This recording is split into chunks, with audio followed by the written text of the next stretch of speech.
Hi, welcome to Cocoknits. I am going to show you underarm seaming.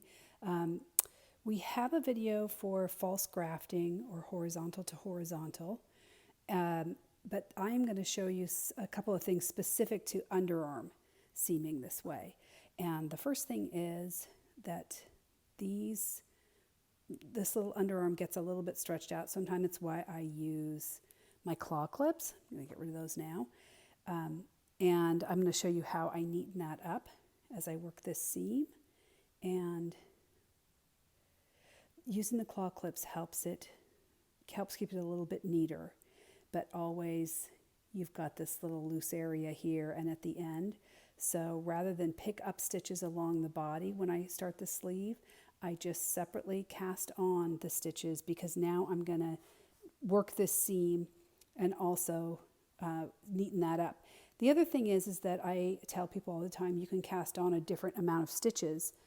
For the body, I cast on 6 stitches at the underarm gusset, and when I did the sleeve, I only cast on 4 stitches. So now I'm not perfectly stitch to stitch. So what do you do about that? So I'll show you both. The first is to get this edge neatened up. I do sew seams with my tails. They're there. Why not? So I have it positioned so that, because I'm right-handed, I've got my little tail off to the right so I can start this.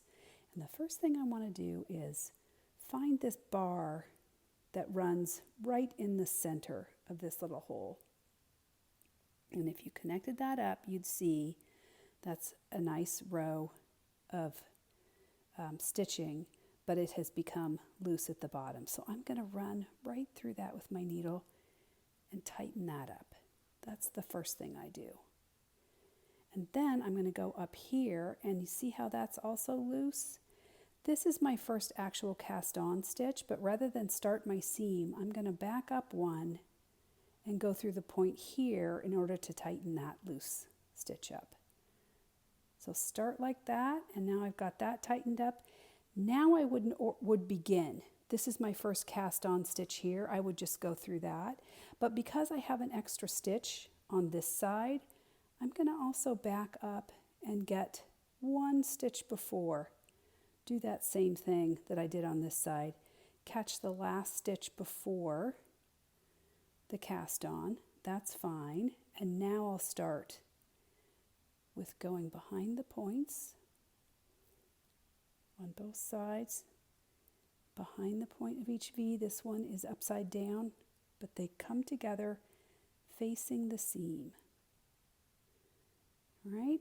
And because we still have one more stitch that we've got to make up, the other thing you can do is for every time you need to decrease, right? So I got rid of one there. I still have 5 stitches, or one more that I need to decrease on this side. So instead of going through this entire stitch like that, both legs of it, I'm going to go through one leg.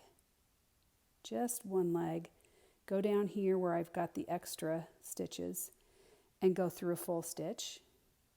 Come back up here and get the other leg of the stitch.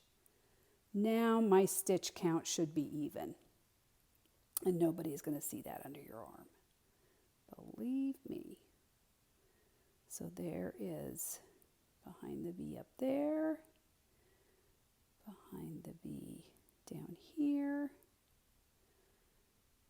last one up here.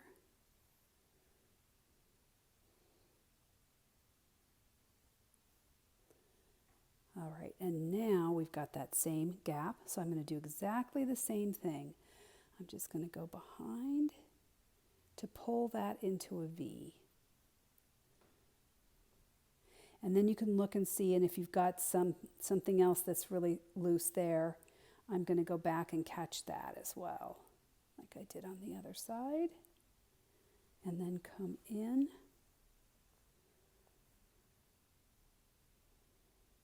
to what would be the center of that V.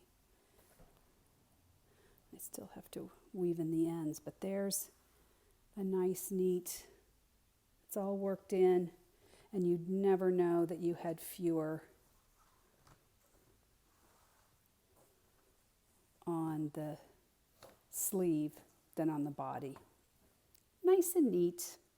Enjoy.